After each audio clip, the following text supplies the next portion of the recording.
बात मैं कर रहा हूँ। तो बड़ी दुख में था, मैं बनाने की तैयारी नहीं थी, मैं जानता भी नहीं था कि शिव गुरु है। मेरे घर में जिस समय मुजफ्फरपुर रहते थे तो झोपड़ी का मकान था और छत से पानी छूता था, छाता लेकर रहते थे, उसी में काटते थे, छवाने का भी पैसा नहीं था। बाल बच्चे बीमार, स्थिति दयनीय। एक डॉक्टर साहब थे टीवी का जो हर एक ब्लॉक में देते थे, उनका भी नाम था दिनेश गुरु। वह बारंबार हमको कहते थे कि शिव को गुरु बना लीजिए। शुरू की बात मैं कर रहा हूँ 2002 की। मैंने उनको बारंबार इस बात के लिए कहते थे कि वो ब्लॉक जाते थे तो दवा मेरे लिए बच्चे के लिए ला के दे देंगे तो कुछ मेरी परेशानी कम हो जाएगी, अभाव है पैसा का तो मेरी बाल बच्चा जो है कुछ दवा आ जाएगा तो मेरा काम चल जाएगा। लेकिन इस बात को वो नहीं सुनते थे, वो सीधे एक ही चीज कहते थे कि शिव को गुरु बनाओ। और वो आते थे तो हम घर में रहते हुए भी कह देते थे पत्नी को कि कह दो कि नहीं है, बड़ा तंग करते हैं।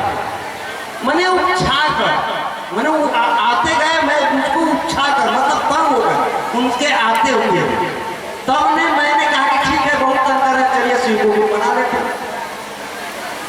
मैंने उसी जगह माई स्थान घोषणा किए, नामों की घोषणा हो गई। मेरी पत्नी झोपड़ी फाड़ कर देख रही थी कि कैसे होता है कांच का चीर कर जो होता है।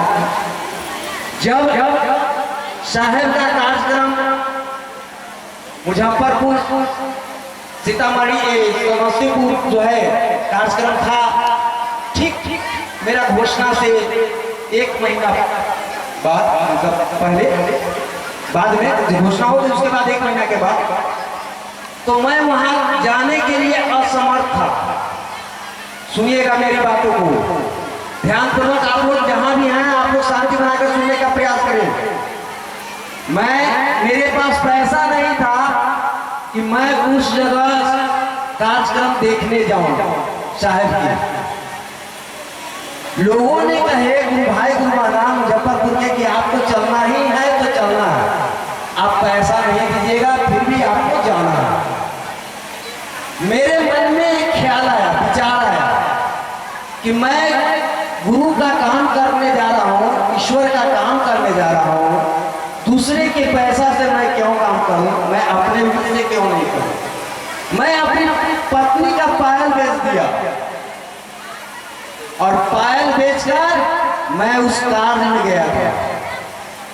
और जब वहां गए साहेब की बाणी चल रही थी, मेरी जिंदगी की सफर का आंसू बह रहा था। वह आंसू रुक नहीं रहा था, सब लग रहा था कि मैं खोल कर जो है अपनी आत्मा चीर कर मैं बात कर रहा हूं और कह रहा हूं। इतनी दर्द थी और लगता था कि मैं दूसरे के बगल में बैठा हुआ कोई देखेगा तो क्या कहेगा। मैं रुमाल से डब हुआ पोसता था और रोते थे। जब साहब का कार्यक्रम खत्म हुआ तो अब जाके गुरु भाई गुरु बहना कहे कि आंख तो भैया आपका लाल है, कैसे हो गया, आपका ऐसे हो गया होगा। कोई बात नहीं है, इसी तरह हो गया।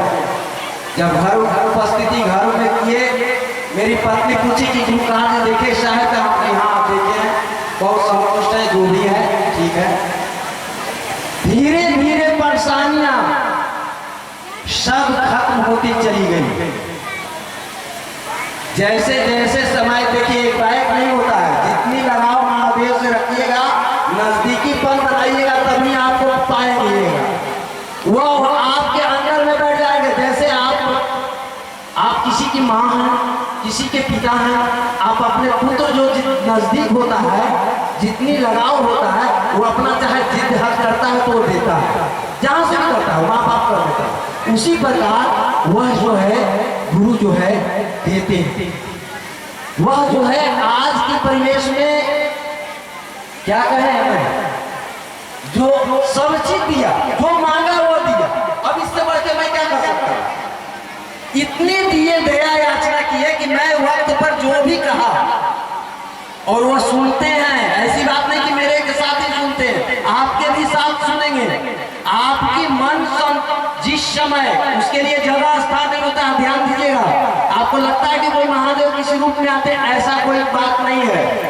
आपके मन ही में पर उतरेंगे, आपके मन पर ही उतरेंगे, समझे? उसका कोई रूप नहीं होता। आप उनसे बात भी कर सकते हैं, बशर्ते उनके लिए आपको अपना बनाना होगा, अपनी नजदीकी बनाना। और उस समय याद कीजिए कि जिस समय आपकी मन शांत हो, या नहीं कि आपको स्मरण कर रहे हैं और है कहीं और मन, ऐसा नहीं होना चाहिए। उसके लिए आप जिस समय कीजिए, रात्रि में कीजिए, सुबह कीजिए, शाम कीजिए, उससे कोई मतलब नहीं। जिस